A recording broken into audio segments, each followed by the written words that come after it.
Baik, Assalamualaikum warahmatullahi wabarakatuh. Waalaikumsalam warahmatullahi wabarakatuh. Alhamdulillahirabbil alamin. Allahumma shalli ala sayyidina Muhammad wa ala alihi wa ashabihi ajma'in. Amma ba'd. Yang terhormat para tuan guru, para ustadz yang hadir di depan saya pada malam hari ini. Ini sudah di atas pukul 10 malam, Ustaz. Pukul berapa ini? Pukul berapa ini? Setengah 11. Setengah 11 malam, tidak terasa. Ada dua bintang tamu pada malam hari ini, yakni Bapak Ustadz Dr. Suryadi dan Tuan Guru Gus Bedik Subandi T. Sukoco, yang tidak mau debat kecuali sama para pendeta yang cerdas. Syaratnya itu saja. Hadirin pemirsa, pada malam hari ini ngobrol santai, dan yang mau kita obrolkan adalah terkait Kristen Mormon yang menanti Yesus akan turun lagi.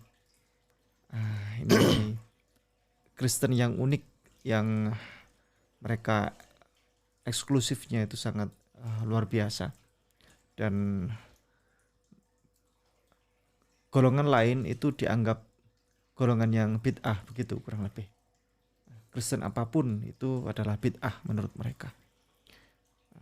Mari, silakan, apa yang mau disampaikan? Santai. Okay. Sebetulnya kan gini, masalah turun nggak turun ya. Okay. Turun nggak turun itu kan nanti kalau dirujuk ke Mesias itu ya. Okay. Sebetulnya itu satu nada 3 suara gitu ya. Nadanya A, tapi ada A minor, ada A mayor, ada antara mayor dan minor jadinya ais gitu kan. Kalau nada-nada musik kan gitu. Yahudi itu juga menunggu Mesias. Karena apa? Mereka tidak menerima, mereka kecewa terhadap Kanjeng Nabi Isa, makanya ditolak. Karena Mesias yang dia minta dulu Mesias secara politis. Untuk membebaskan mereka dari jajahan Rum, sebagaimana Bapak Musa membebaskan mereka dari perbudakan Firaun. Gitu loh. Tapi sebetulnya kalau kita lihat nih ya, semua para nabi itu, makanya dalam dinullah ya, entah itu milata Abraham, Yahudi, Nasrani dan Islam, pemimpin itu dia jadi satu, tidak terpisah. Dia ulama dan dia umaro. Gitu loh. Bukan sekarang kan ulama sendiri, umaro sendiri. Dulu konsepnya enggak, sampai zaman para nabi kita tuh kan begitu. Ulama ya dia sekaligus umaro gitu kan. Nah, jadi sebetulnya kalau misalkan saja orang-orang Yahudi atau Israel dulu. Yahudi itu kan sebetulnya agamanya. Kalau Israel itu kan bangsanya ya. Tapi terjadi stereotip, kadang-kadang disebut Yahudi, kadang-kadang disebut Israel. Kalau mereka sabar aja, tentunya Yesus juga akan menjadi pemimpin politis gitu loh, untuk menghadapi kezoliman dari penjajah Rum itu. Cuman mereka tidak sabar dan akhirnya arus atas gitu ya. Biasalah sekarang kan antara grassroots dan kaum elite kan, ini kaum elite itu, kaum elite kan kadang-kadang nggak nyambung. Jadi sebetulnya kedengkian mereka itu tidak semua Yahudi dengki sih. Dengki itu ya para kaum elitnya, karena apa? Status zona kenyamanan mereka kalau dibiarkan itu akan terkikis oleh bagaimana kedikjayaan Yesus kan, meskipun lambat tapi kan pasti pengikut Yesus semakin lama semakin banyak gitu loh. Nah, kalau Yesus naik terus ya pasaran gue bisa terancam dong kan gitu. Makanya kan dikatakan bahwa mereka menyalibkan Yesus karena apa? Karena dengki, bukan karena menebus dosa. Kalau mau konfirmasi ke Yahudi mengatakan karena dengki. Bukan ini Yesusmu tak salib untuk menebus dosa kalian, ndak ono gitu. Nah, karena Yahudi atau Israel tidak menerima Yesus, maka mereka mengharapkan Mesias turun sampai sekarang. Gitu. Itu satu sisi ya. Itu nada A lah gitu ya, A mayor. Sekarang ada A minor. A minornya di kekristenan. Di kekristenan mereka juga mengharapkan Mesias turun lagi. Yang disebut dengan kedatangan yang kedua. Ceritanya begitu Yesus disalib, akhirnya diambil oleh Yusuf Arimatea, dimakamkan, 3 hari bangkit ya. Ini kita bicara perspektif Bible ya. Jangan dikonfrontasi dulu ya. Kalau kita bicara Bible ya alur berpikir Bible dulu kita pakai kan. Disalib. Ini versi Bible ini. Iya, disalib terus dimakamkan, diminta oleh Yusuf Arimatea kan, lewat Pilatus, akhirnya dimakamkan. Hari ketiga bangkit ya. Setelah itu 40 hari kan berkumpul kan, berkumpul dan setelah itu kan naik lagi. Naik itu katanya mempersiapkan tempat untuk mereka di surga. Nah, nanti mau akhir zaman turun lagi menjemput mereka untuk diajak ke surga. Gitu loh. Itulah yang disebut dengan konsep kedatangan kedua. Jadi masih nunggu Mesias kan? Dan yang ditunggu Mormon ini yang itu. Kedatangan kedua. Enggak, aku baca yang 3 nganu dulu. Itu tadi Yahudi kan? Terus Kristen. Nah, sekarang Islam. Islam meskipun tidak semuanya tapi mayoritas mempercayai juga nanti Yesus mau turun lagi. Meskipun Al-Quran tidak menjelaskan, itu kan di hadis gitu ya. Al-Quran tidak ada menceritakan. Az-Zukhruf 61 itu tidak begitu, tidak menceritakan. Jadi pertarungannya itu di hadis, nanti tinggal hadisnya sahih atau tidak. Yang pertama, yang kedua bertentangan dengan Al-Quran atau tidak gitu ya. Tapi terlepas dari itu, ketiga ini meskipun Islam dalam tanda kutip ya, artinya seperti aku kan tidak menerima itu. Sama-sama menunggu Mesias turun lagi gitu loh ya. Nah, sekarang kita ke Mormon. Aku sempat diskusi sama Mormon. Kalau menurut mereka Yesus itu pernah turun di Amerika, gitu loh. Lah aku tanya, nah kalau Yesus turun di Amerika berarti Yesus kan sudah turun. Mereka nggak menjawab. Kan sudah turun berarti. Yang kedua. Yang kedua. Apa nunggu lagi yang ketiga? Lah ya itu artinya kan dengan kekristenan yang umum beda lagi sudah. Ya sementara tadi itu kedatangan yang kedua, kalau ini kan seharusnya kedatangan yang ketiga. Gitu. Yang katanya ketemu Joseph Smith dan segala macam. Makanya Mormon itu kan kitabnya di samping Injil seperti kitab Bible biasa itu, mereka ada lagi kitab Mormon kan. Aku punya dikasih itu 2. Jadi itu kitab Mormon itu dirilis oleh Joseph Smith itu. Joseph Smith itu ya katakanlah nabinya mereka. Yang merilis ya itu. Iya. Dan sepertinya bukan sepertinya sih, kenabian di mereka itu tidak putus. Jadi sampai berganti ke Joseph Smith ke siapa sampai terus. Gitu. Jadi yang aku enggak tahu ya konsep teosnya.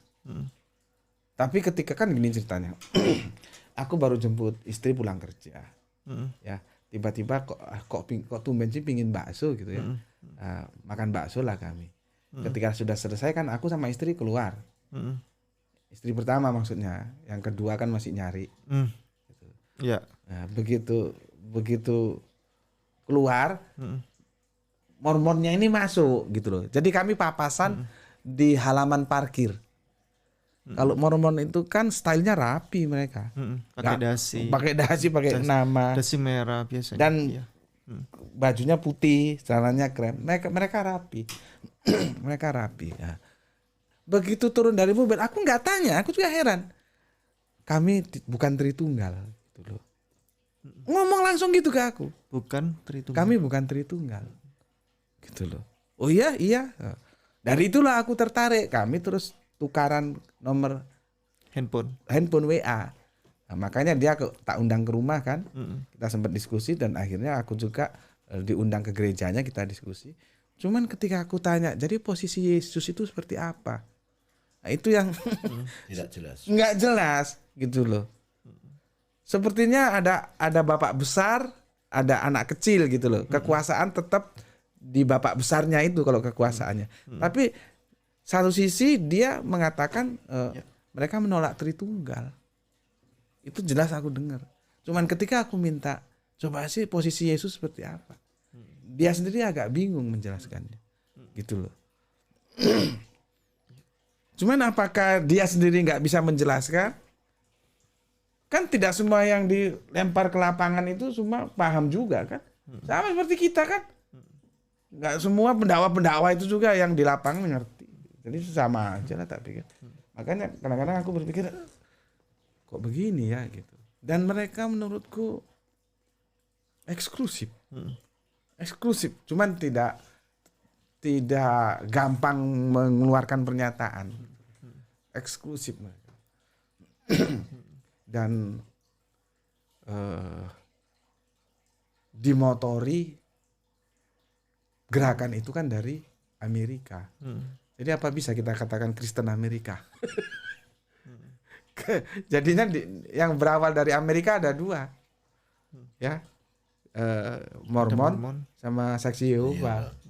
Itu Amerika punya, produk Amerika gitu loh. Kalau Saksi Yehova clear, Allah itu ehad tunggal. Dan Yesus itu ya sama seperti kita, nabi. Sama clearnya sama Kristen Tauhid clear. Kalau yang Mormon ini ya sebetulnya tegas mereka ngomong, kami menolak Tritunggal. Cuman ketika aku tolong sih jelaskan posisi Yesus itu yang agak gampang menjelaskannya. Tuh. Ya. Baik, kita beralih kepada Ustadz Dr. Suryadi. Ini Mormon ini unik. Kalau di Islam itu ibarat adalah Syiahnya Islam atau Syiahnya Kristen ini. Nah, Syiahnya Kristen. Jadi membuat Kristen sendiri tetapi dengan gaya lain begitu. Nyempal sendiri tapi ingin diakui begitu. Namun eksklusif begitu. Monggo, bagaimana itu, Ustaz? Sepertinya saya tidak punya banyak komentar. Okay. Hanya saya berpikir begini. Semua agama itu punya potensi munculnya tanda petik aliran-aliran, golongan-golongan, kelompok-kelompok, atau bahasa kita juga disebut dengan sempalan-sempalan. Semua agama apapun. Kalau kita cermati kan Hindu nggak lepas dari itu, Buddha juga nggak lepas dari itu, nah, Kristen nggak lepas dari itu, dan Islam pun nggak lepas dari itu. Ya, jadi itu fenomena yang menurut saya terjadi di semua agama. Mengapa? Pertanyaannya mungkin begitu. Kalau saya melihatnya bahwa ada dimensi, saya sebut dimensi kegaiban.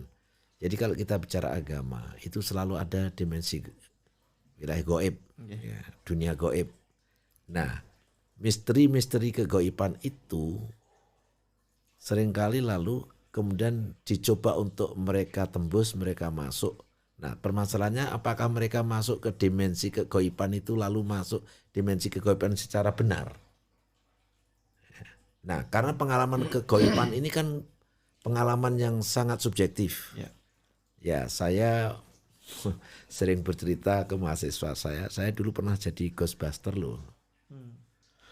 Ghostbuster itu kalau di dalam film itu kan pemburu hantu gitu kan ya. Saya pernah loh seperti itu. Pekerjaan saya waktu itu ngusir jin, berdialog dengan jin. Nah, itu memang pernah saya alami. Nah, ketika seseorang masuk ke wilayah kegaiban semacam itu, lalu pengalamannya menjadi bersifat subjektif, tetapi kemudian itu dicoba untuk disebarkan, untuk diajarkan, untuk diterimakan. Padahal itu pengalaman-pengalaman yang sifatnya subjektif. Maka akhirnya bermunculan lah.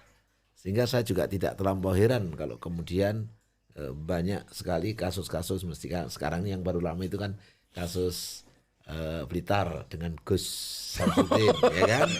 Gus Samsudin ya, yang menggelikan juga. Tapi buat saya faktanya muridnya banyak, faktanya pasiennya juga banyak gitu kan ya. Nah, itu menunjukkan betapa bahwa memang dimensi kegaiban itu dalam konteks agama apapun, karena agama itu mesti bicara dunia gaib, pasti berhubungan dengan itu. Nah, dan misteri-misteri itu sayangnya kemudian kita tidak tahu secara persis kebenarannya karena memang dia bersentuhan dengan alam gaib. Ya. Orang misalkan dengan bisa menunjukkan katakanlah tanda petik, misalkan unjuk kesaktian. Ya. Nah, kalau sudah berang kesaktian, kalau untuk konteks orang Indonesia, terutama orang Jawa yang saya pahami, itu orang sakti itu orang dianggap linuwe, orang yang dianggap dekat dengan Allah. Nah, kan gitu kan ya. Nah, kalau sudah dekat dengan Allah, nah karena konteks kita dalam pembelajaran terhadap Islam itu juga mohon maaf lebih ya secara umum seluruh dunia menurut saya agama itu didominasi oleh pemikiran tokoh agama, bukan didasarkan pada pemahaman keilmuan atas sumber-sumber agama. Ya. Akibatnya apa ketika agama itu tergantung pada para pemuka agama, ya akibatnya itu yang terjadi. Orang memahami agama menurut versi yang diajarkan oleh sang guru. Nah, ketika sang gurunya kemudian mengarah kepada dunia sana, maka kemudian murid-muridnya mengikuti dan lalu muncullah ya lagi-lagi muncullah kelompok-kelompok keagamaan. Ya, klaimnya tentu tetap menggunakan jalur induknya, tapi sebenarnya lalu tidak ada dasarnya karena dia menggunakan dasar yang sifatnya subjektif karena dia mencoba menembus dunia mistik tadi, dunia kegoiban itu. Nah, di dalam tentu ketika seorang beragama pasti meyakini bahwa dunia kegoiban itu sebuah realitas. Ada realitas materi dan imateri itu sebuah keniscayaan kan. Ya. Tapi apakah manusia diberi kemampuan dan kapasitas untuk bisa mengendalikan dunia kegoiban itu? Ya. Kalau saya sendiri seringkali mengatakan begini. Kalau kegoiban itu tanda petik dimaknai dunia hakikat. Saya mengatakan begini. Hakikat itu enggak perlu dicari. Hakikat itu akan datang dengan sendirinya pada diri kita saat kita menegakkan syariat. Jadi tanpa syariat nggak akan didapat hakikat. Sehingga kemudian katakanlah kalau misalkan sejumlah hadis muncul, hati-hati dengan firasat seorang mukmin, misalkan itu kan ya. Dan dalam kisah-kisah itu kan kita digambarkan bagaimana kepekaan misalkan Umar bin Khattab, ya musuh masih jarak itu sudah derap. Kudanya itu udah terbaca kan gitu kan ya. Nah itu yang saya sebut sebagai sebuah hakikat yang didapat oleh seseorang. Jadi ada kekuatan spiritual yang luar biasa ya, yang itu membawa apa ya. Ya kalau mungkin kita karisma atau perbawa atau apa. Nah itu saya setujunya, kalau saya sepakatnya begitu. Saya mengikuti langkah itu. Jadi kalau misalkan saya taat menegakkan syariah, insya Allah maka di situ akan muncul energi spiritual saya yang lalu ya firasat saya menjadi peka. Kalau sampean pernah tanya, sampean melihat apa kok doane dengan sahabat kita kok begitu, dan akhirnya setelah itu loh terus beliaunya pergi kan itu kan ya. Nah itu buat saya bagian-bagian dari ketika seseorang ya nggak perlu dicari. Ya, dia datang. Nah, lalu sayangnya ada orang-orang yang mencari, ya. Nah, saya tidak tahu dia ketemu lalu mengembangkan diri atau dia ditipu oleh oknum-oknum gaib itu. Nah, sehingga dengan kondisi semacam ini, tapi karena masyarakat memposisikan orang yang dengan kemampuan supranatural itu adalah orang yang dekat dengan Allah, nah, akhirnya muncullah seperti itu adanya. Maka saya katakan tadi, agama apapun itu akan dipenuhi dengan munculnya sempalan-sempalan karena apa? Ada ketidakpastian yang oleh masyarakat tidak bisa menangkap itu secara tepat. Lalu kemudian ada sosok orang-orang yang menampilkan simbol-simbol kegoiban yang tidak bisa ditangkap itu, yang kemudian konotasinya adalah itu orang yang dekat dengan Allah. Dan kadang-kadang mereka ini memang memainkan suatu drama yang cantik, canggih.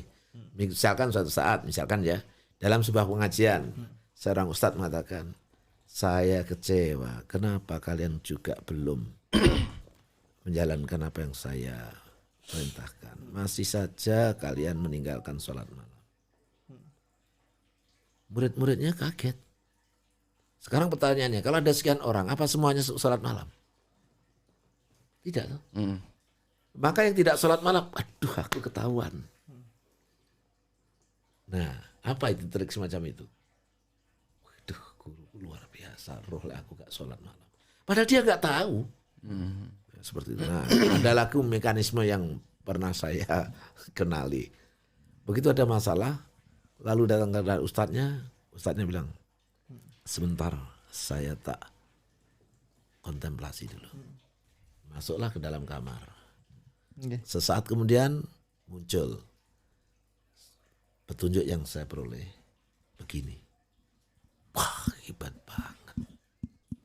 Bayangkan masuk kamar, sebentar keluar dapat petunjuk. Nah, buat saya dalam konteks ilmu komunikasi, cara-cara semacam itu sih cara-cara mengelabui. Tapi masyarakat menganggap karomah, menganggap ini itu dan lain sebagainya. Sehingga lalu sosok ini lalu ya istilahnya dihormati, dikagumi dan dimuliakan sedemikian rupa. Ya akhirnya misalkan saya menyimpulkan bisa jadi misalkan Mirza Ghulam Ahmad itu bisa jadi dia sebenarnya sosok ulama atau ustadz. Tapi kemudian penghormatan yang berlebihan, begitu dia sudah tidak ada, lalu para pengikutnya memposisikan menjadi nabi, memposisikan menjadi ini itu. Lah itu fenomena semacam itu menurut saya sangat mudah kita temukan. Itulah sebabnya mungkin orang seperti saya lalu menghindari. Saya itu menghindari masuk dunia gaib, kira-kira begitu. Saya menghindari kajian-kajian yang bermuara ke sana. Saya ingin sudahlah, Islam itu agama rahmatan lil alamin, bentuk yang diajarkan kanjeng Nabi dan yang harus kita ikuti adalah syariah. Jadi biarlah aku jadi Islam syariah. Tidak perlu Islam hakikat kalau makna hakikat itu lalu menembus begitu yang kita sendiri sebetulnya sulit. Sebagai contoh, ketika kita berdialog dengan seseorang, lalu orang itu dalam bahasa kita kesurupan. Yang masuk ke dalam dirinya itu siapa? Jin kah? Arwah kah? Siapa yang bisa tahu? Kalau ini arwah, kalau ini jin. Nggak ada yang tahu. Karena kami, mohon maaf, kami sudah melakukan praktek-praktek itu. Dan kita memang ditunjukkan hal yang wow, kok bisa begini? Misalkan kita pernah ngetes itu. Apa yang lagi dikerjakan oleh keluarga kamu di sana? Keluarga yang diikuti. Dia terlihat uraikan, blong. Kita telepon, ternyata lagi begitu. Nah pertanyaannya sekali lagi, itu siapa? Karena pernah juga klaimnya bukan lagi jin, klaimnya adalah ruh. Misalkan yang pernah adik saya pernah praktek jai langkung. Pas dimainkan, tiba-tiba yang muncul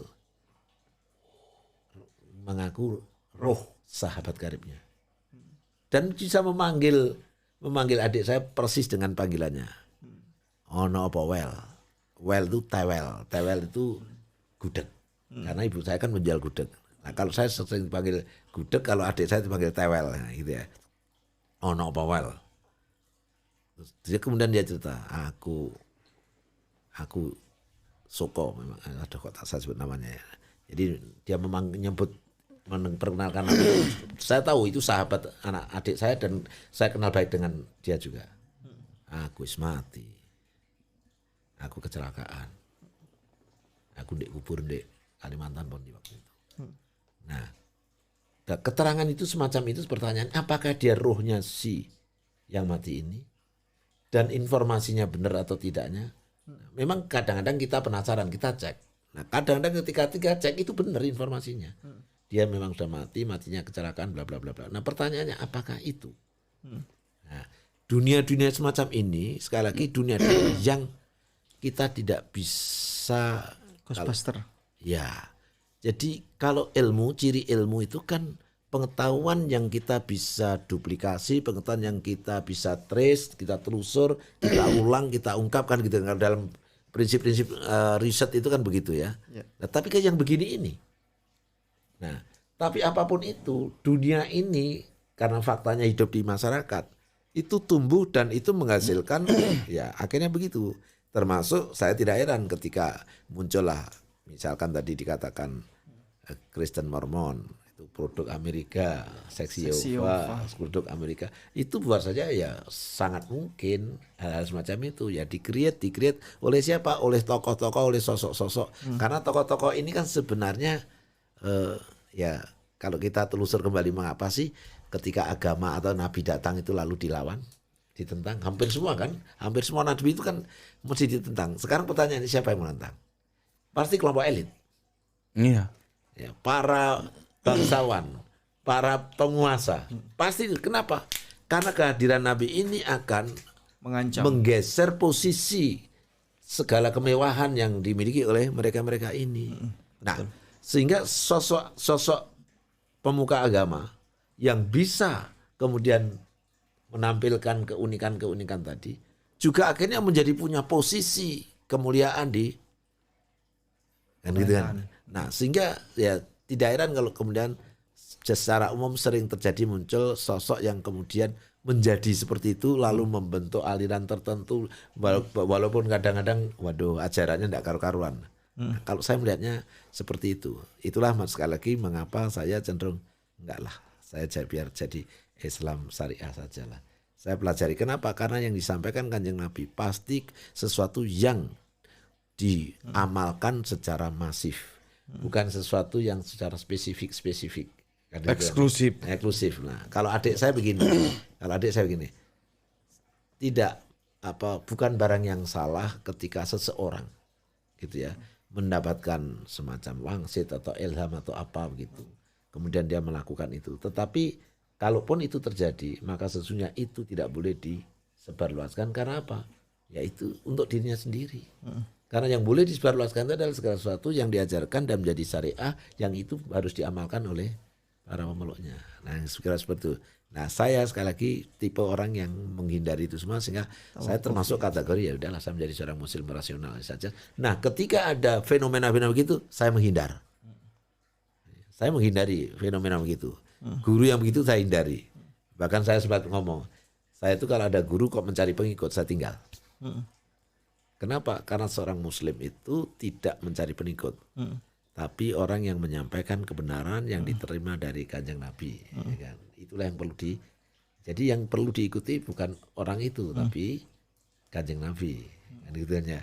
Andai kan kita mengikuti orang itu karena orang itu mengikuti apa yang dilakukan Kanjeng Nabi, memposisikannya begitu. Pengikutan kita pada guru kita itu karena guru kita itu taat menjalankan katakanlah uswah hasanah Kanjeng Nabi. Nah, kalau begitu kita mengikuti itu sehingga tetap pengikutan kita itu lagi-lagi tidak terikat mengikuti yang namanya sosok tertentu itu. Saya berpikirnya seperti itu sehingga lagi-lagi saya sampai hari ini kurang begitu tertarik kalau sudah melakukan kajian-kajian, misalkan saja orang menyebutnya kajian filsafat, kajian hikmah dalam konteks agama ya, dalam konteks agama yang ujungnya larinya ke sana. Nah, kalau kita cermati, seringkali kan hadis-hadis yang digunakan dalam hubungan yang begitu-begitu itu kan hadis-hadis yang lalu masih dipertanyakan karena posisinya ini dhaif apa, ini maudhu apakah ini kan sering kali seperti itu. Jadi jarang yang sahih yang dikuatkan seperti Bukhari Muslim itu jarang. Nah seperti itu sehingga buat saya udahlah andaikan saya tidak menyentuh itu toh juga aku nggak salah atau tak menyentuh sesuatu yang pasti saja kira-kira begitu Mas Igong. Baik, ini sangat malam sekali, cuman akan saya tutup Ustaz dengan perihal Kristen Mormon ini. Memang insya Allah kami akan silaturahim bersama Gus Medik, rencananya akan ke gereja Mormon dan bertemu dengan saudara-saudara yang di sana. Kita akan diskusi insya Allah, dialog secara akademik. Ini adalah bagian dari upaya saling belajar. Kalau di kampus-kampus ini dipelajari betul. Jadi bukan karena kita untuk mau mencari-cari celah atau menjelek-jelekan agama lain, bukan, tetapi dalam rangka untuk ini ada sesuatu yang bisa diambil gitu, hikmahnya atau apa begitu Tuan Guru. Jadi begitu pemirsa, insya Allah mudah-mudahan kami akan bisa silaturahim ke gereja Mormon nanti ke depan. Mudah-mudahan bisa terjadi diskusi dialog yang menarik nantinya. Monggo ada yang bisa disampaikan? Sudah cukup. Ya. Kami tutup demikian, jazakumullah khairan katsira. Assalamualaikum warahmatullahi wabarakatuh. Waalaikumsalam warahmatullahi wabarakatuh. Dan